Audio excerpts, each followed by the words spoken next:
Welcome to Axess Church's Sermon of the Week. Enjoy this message by Pastor Garrett Black on becoming burnout proof. Have you ever failed so bad that you just couldn't shake it? You did something where it was just boneheaded, you said something dumb, you did something, out of character, and months and years go by, and you just can't shake the fact that you did it. I can think of some pretty grand examples of that in my life, and I can also think of some things that are just inconsequential. They're not really important. They're not that big of a deal, but maybe you've done this before. I think back to things that I did when I was in elementary school or junior high or even high school, and I literally will be by myself in my office, and I think about it, and I'm just like, why would I do that? Why would I say that? Why, what was I thinking? It just sticks with you if you're like, wow, that was such a dumb thing to say. Or maybe this is something that's out of your control. Maybe somebody says something to you and they plant a seed of doubt in your life that sticks with you. They tell you, oh, you're never going to be able to fill in the blank or whatever it is. And that seed of doubt sticks with you all your life. And from time to time, out of nowhere, it seems like it just pops up. And that voice reminds you of what that person said to you, that seed of doubt that they planted in your life. What I want you to take away from today is that those moments that don't seem to escape us, those things that people said that we can't seem to forget, they have an impact on your life. And what we're going to see in the scripture today is that today's burnout, the burnout that you're facing in your life right now, is likely fueled by holding on to yesterday's failure. Yesterday's failure, if not dealt with correctly, if not dealt with by the Spirit of God, if not dealt with by the Word of the everlasting God, if it's not dealt with, it will have an impact on your life today. And we're going to see this come to life in the story that we've already read once, and we're going to pick up with some of the same pieces as last time we were together, and then add a little bit to it. So if you would, turn to Exodus chapter 2, and we're going to read verses 11 through 14. Is everybody ready today? Do you believe God has something in store for you today? One day when Moses had grown up, he went out to his people, looked on their burdens, and saw an Egyptian beating a Hebrew, one of his people. He looked this way and that, and seeing no one, he struck down the Egyptian and hid him in the sand. When he went out the next day, behold, 2 Hebrews were struggling together. And he said to the man in the wrong, "Why do you strike your companion?" He answered, "Who made you a prince and a judge over us? Do you mean to kill me as you killed the Egyptian?" Then Moses was afraid and thought, "Surely the thing is known." This is the first recorded instance of Moses going to be with his people, the Hebrews. Because Moses was raised in the home of Pharaoh. So he was raised in Egyptian culture all of his life, even though he himself was a Hebrew. He was saved by Pharaoh's daughter and brought into Pharaoh's household. So now he's grown up, years and years and years have passed, and he finally goes out to be among his people. And when he gets there, he sees what he doesn't want to see. He sees the way that they're being oppressed by the Egyptians, the way they're being treated by the Egyptians. And he thinks to himself, this is not right. This is an injustice. This is not how my people should be treated. He identifies a problem, an injustice, and he sees an opportunity to take matters into his own hands. And this is something that you and I will come across in our lives from time to time. You will spot opportunities because you see injustice in the world, or you see a problem before your eyes, and you believe that you possess the answer to fixing that problem.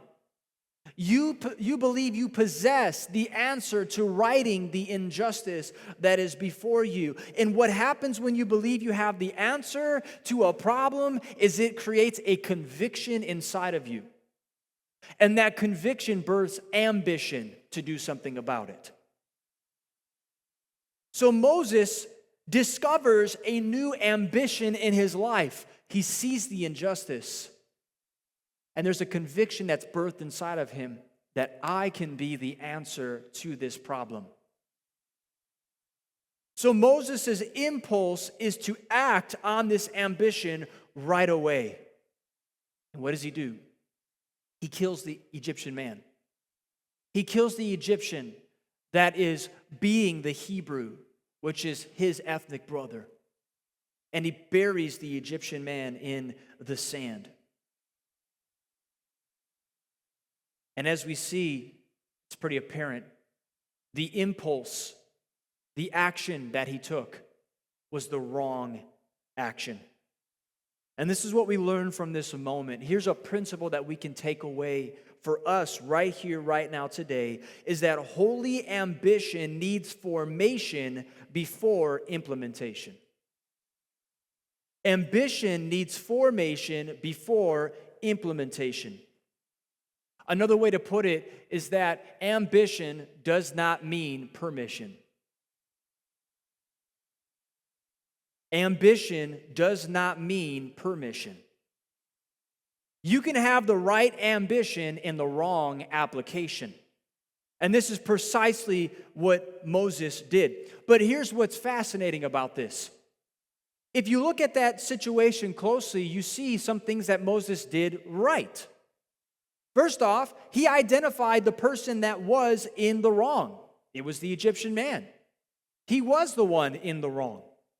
So he was exercising a gift of discernment that God had given him, discerning who is in the wrong. And Moses was speaking and serving the Hebrews, which, as I think we know, is exactly who God called him to serve. So he's identifying the right issue, he's speaking to the right people, and what he's really trying to do is make peace among his people because they're being oppressed by the Egyptians.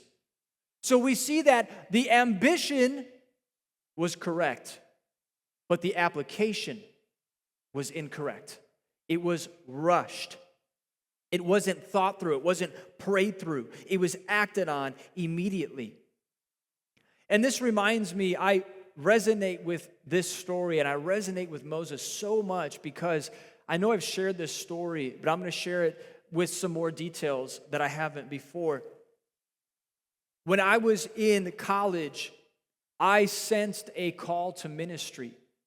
I sensed that God was calling me to, I didn't know what it was, what it looked like, maybe pastor, serve in some official capacity. And so what I did is I started applying for jobs at churches.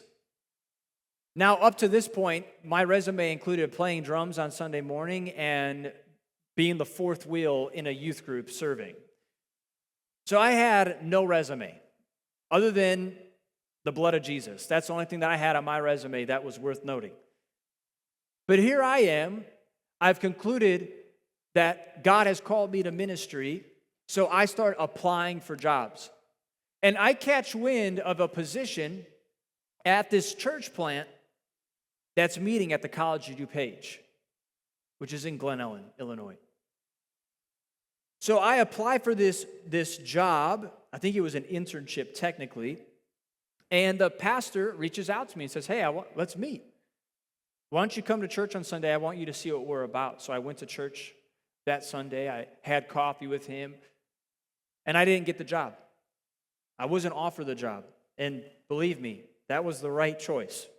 I was not fit for that job. And I think it's really interesting because I start to look back over 10 years after that moment. And just like Moses, I realize I had the correct ambition, but the wrong application. I thought the ambition meant permission.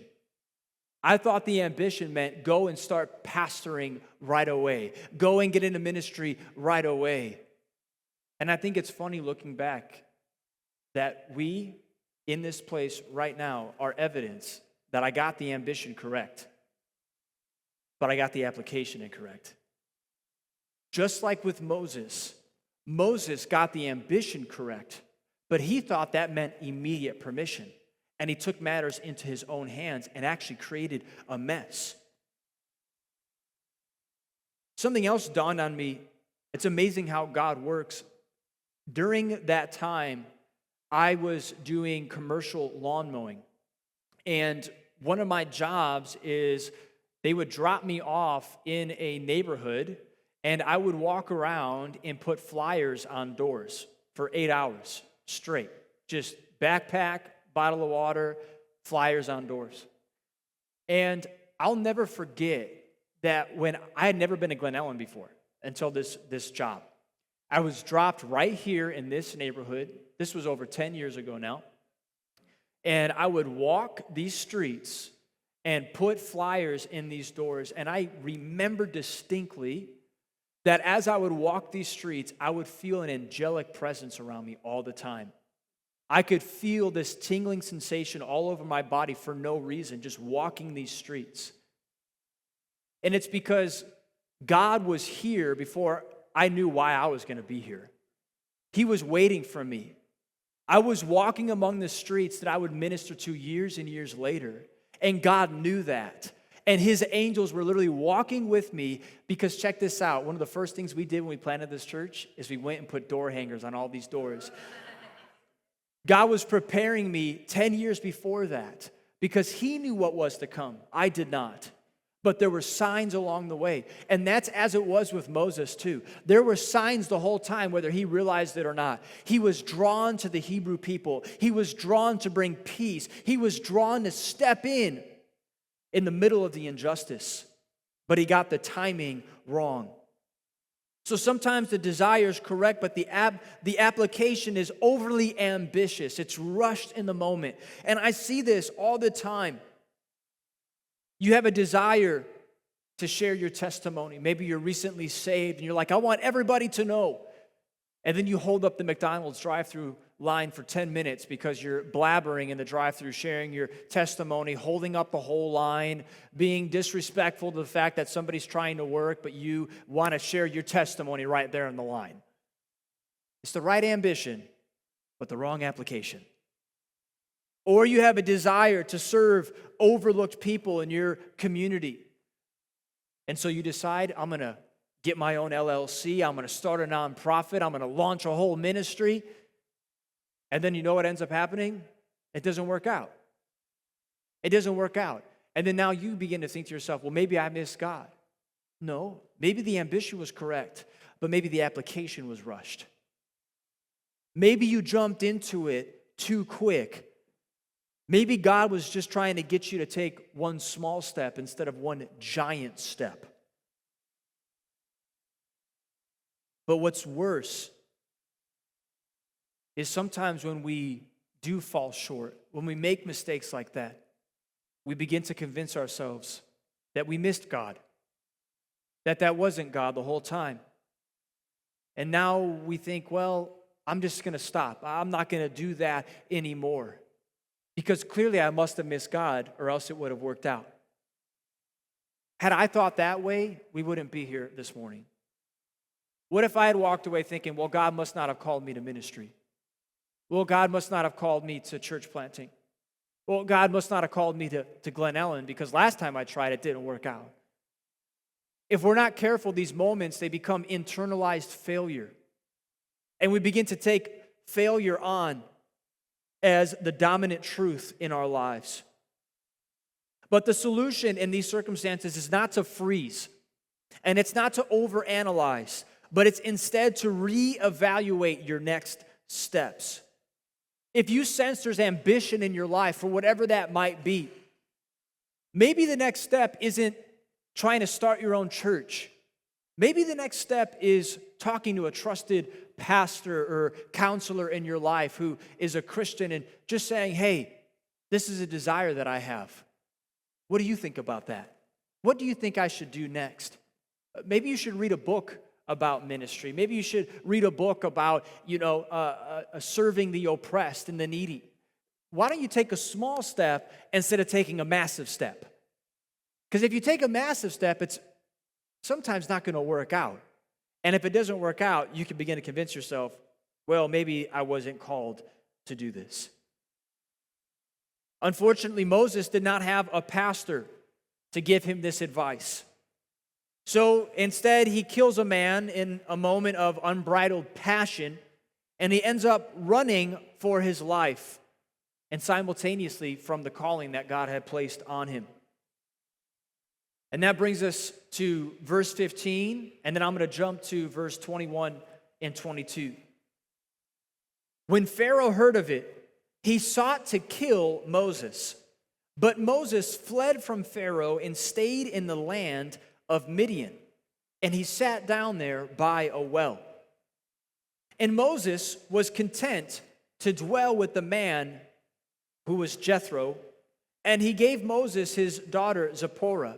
She gave birth to a son and called his name Gershom, for he said, I have been a sojourner in a foreign land.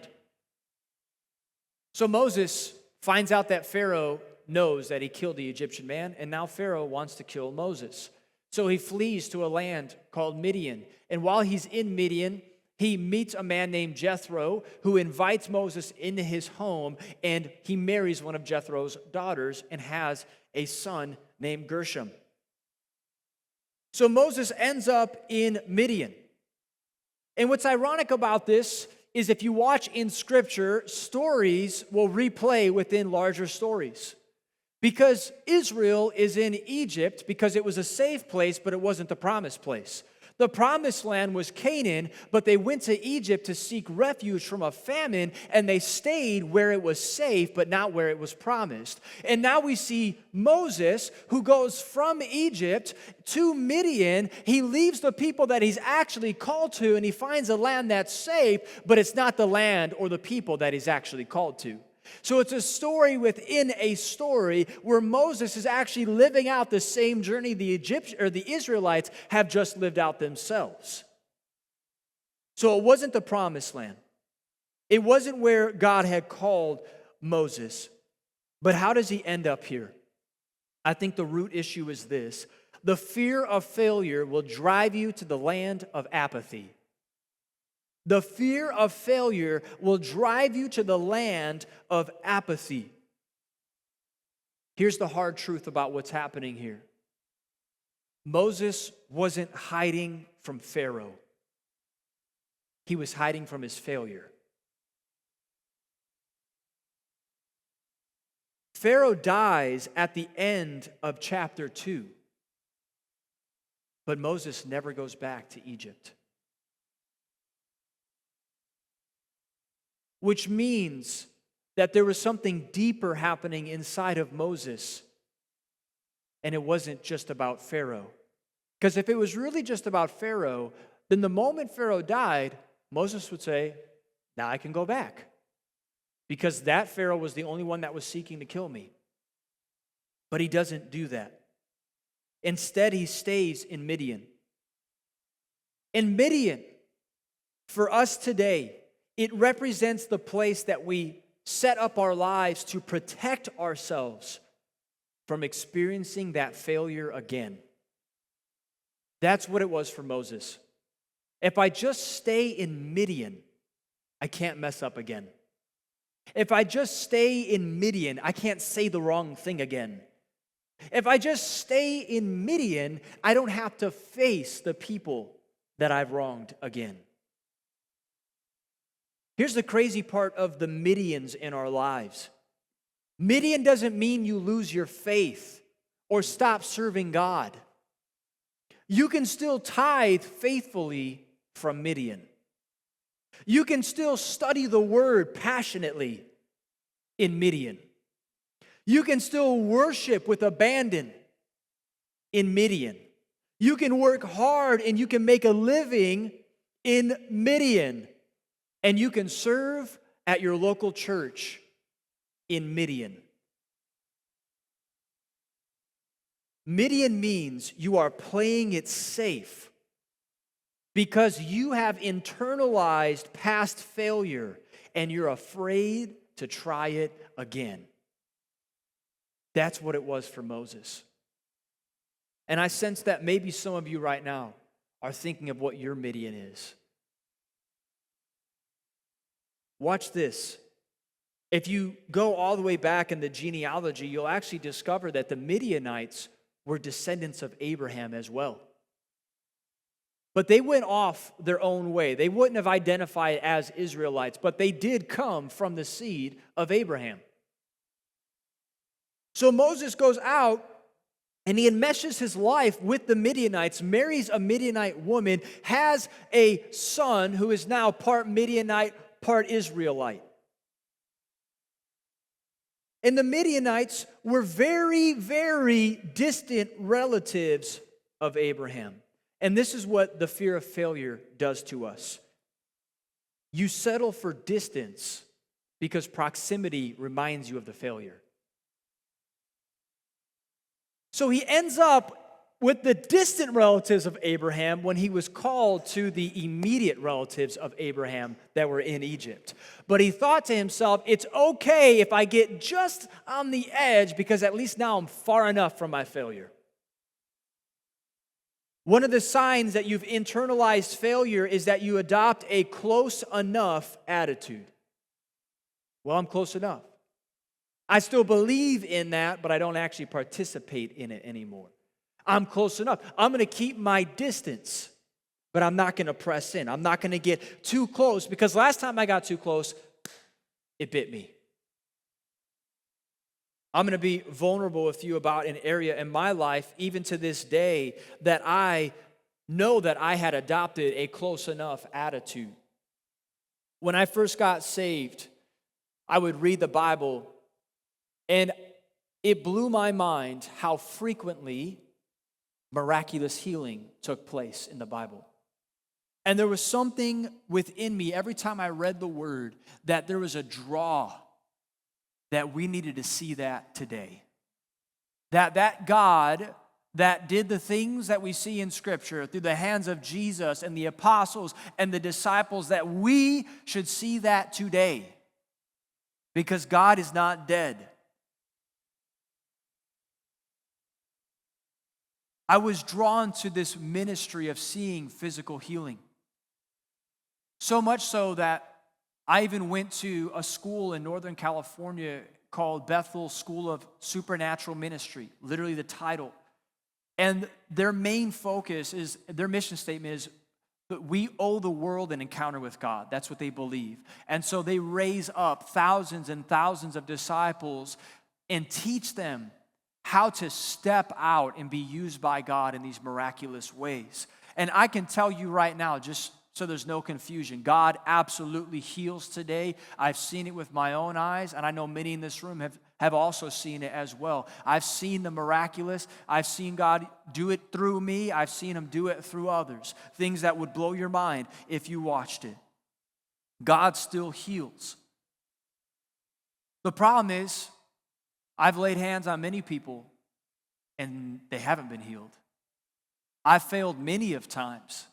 There's times you talk about a slap your forehead moment, like, what was I thinking? I got a lot of those stories.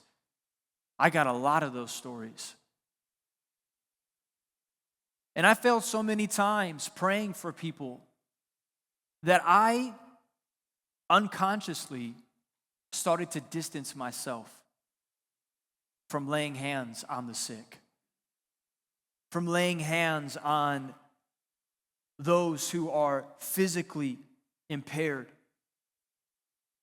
And I started to shield myself.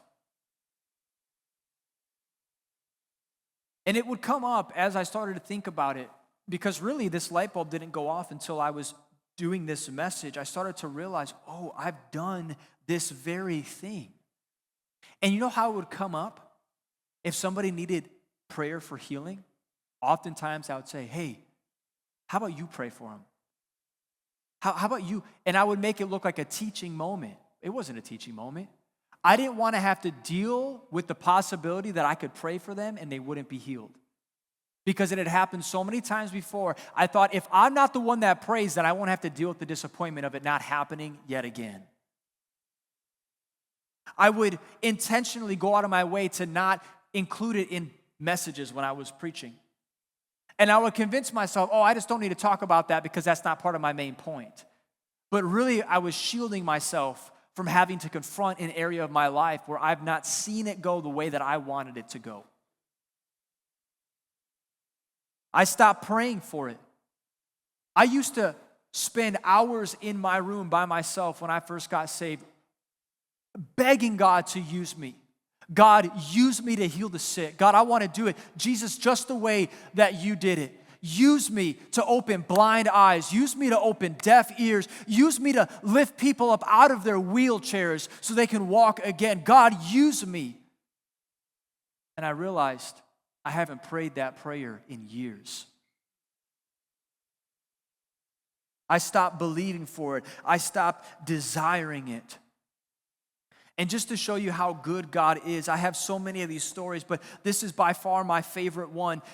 I remember a moment when I sat down in the corner of my bed by myself and I said, God, I haven't prayed this prayer in so long, but I want to be used by you in this area. I want to bring back to life that desire that you placed inside of me.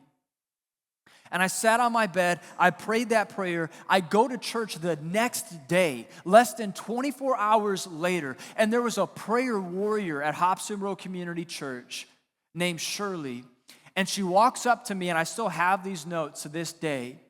She gave me 3 Post-it notes, and on one of the Post-it notes, it literally said, God heard your prayer yesterday.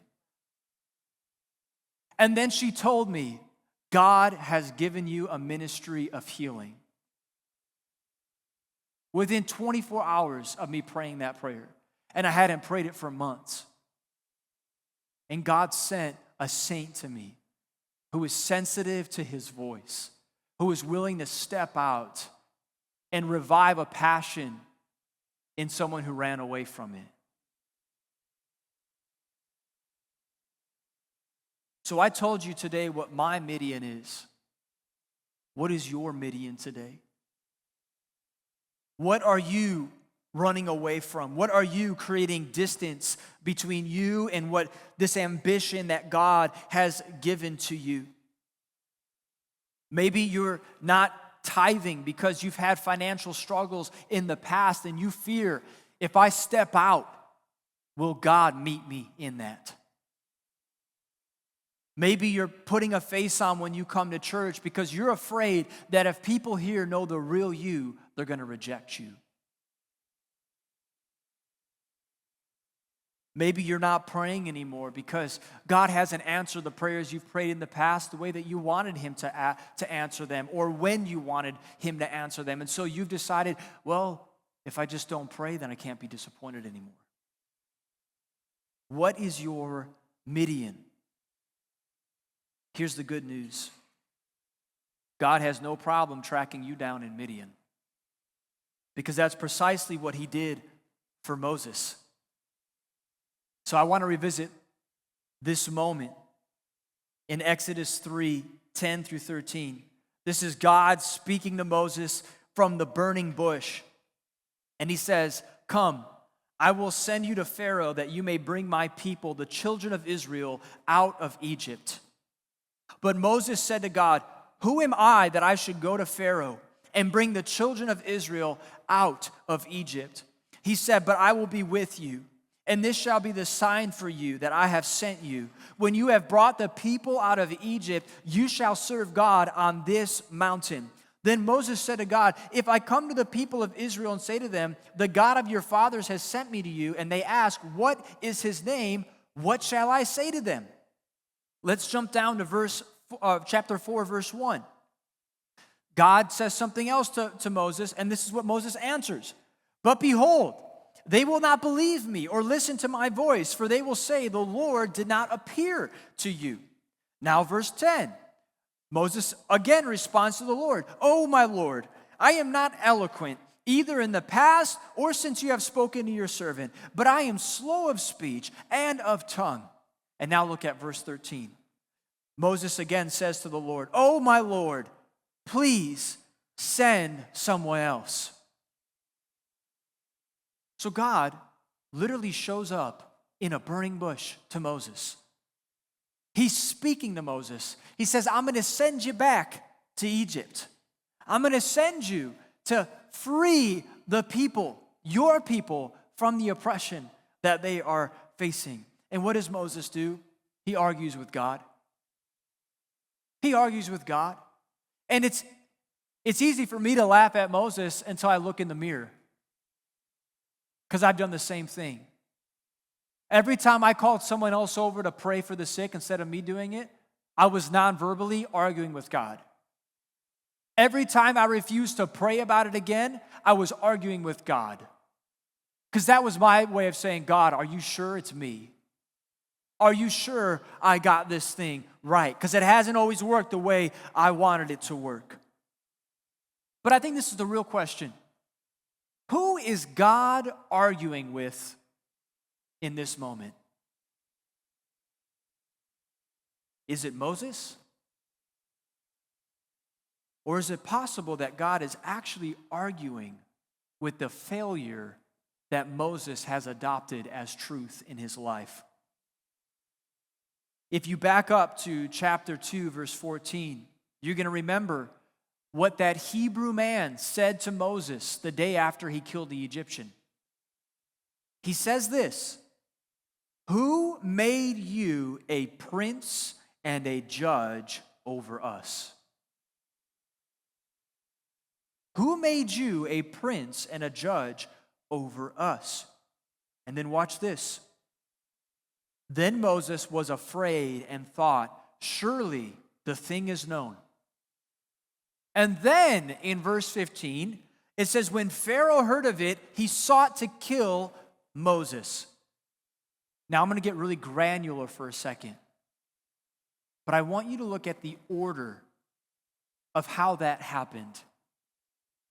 The man says to him, "Who made you a prince and a judge over us?" Then it says Moses was afraid. And it wasn't until after that it says Pharaoh wanted to kill Moses. When did the fear pop up? It was before Pharaoh knew about it. But it was after the man questioned if he was a prince and a judge over the Israelites. The seeds of fear and failure were planted into Moses by that man in that moment. In other words, the man said, "Who do you think you are? Why do you think you have authority over us? Why do you think that you can step in and help us out?" And Moses took that in as truth, and it birthed fear in his life. And the seeds of fear and failure were watered by that man, and they were watered by Pharaoh, and they were watered by Moses. Every time he replayed that moment in his mind, every time he heard that man's voice over and over again, he kept watering that seed until the God of the universe was in front of him saying, "I'm going to send you to Pharaoh." And Moses said, but not me. It can't be me. I stumble. I have a speech impediment. I can't be the one. Send somebody else. And he's arguing with God. When failure becomes your identity, burnout becomes your destination. Moses took that failure on as his identity. He convinced himself, "I am not a judge over Israel. I am not sent to the Israelites. I'm not the one that will be used to set them free from their oppression." Midian was actually the hometown of burnout for Moses. And this is something that I don't think we realize is a connection to burnout. But when you have internalized failure in your life, it always ends up in burnout. Because burnout is you saying, "I'm done trying. I'm done putting the energy in. I'm done moving in that direction, and I'm going to create distance for myself." Moses followed that one man's voice right into Midian. But look what God did. He went and found him where he was hiding. God traveled the distance that Moses created, and he spoke to him, and he said, I want you to go back to Egypt. Is it possible that God might be arguing with your past failures? He's not arguing with your present reality. He's arguing with the failures that you've held on to in your life. He's arguing with the failures that you've given more authority in your life than God's very voice.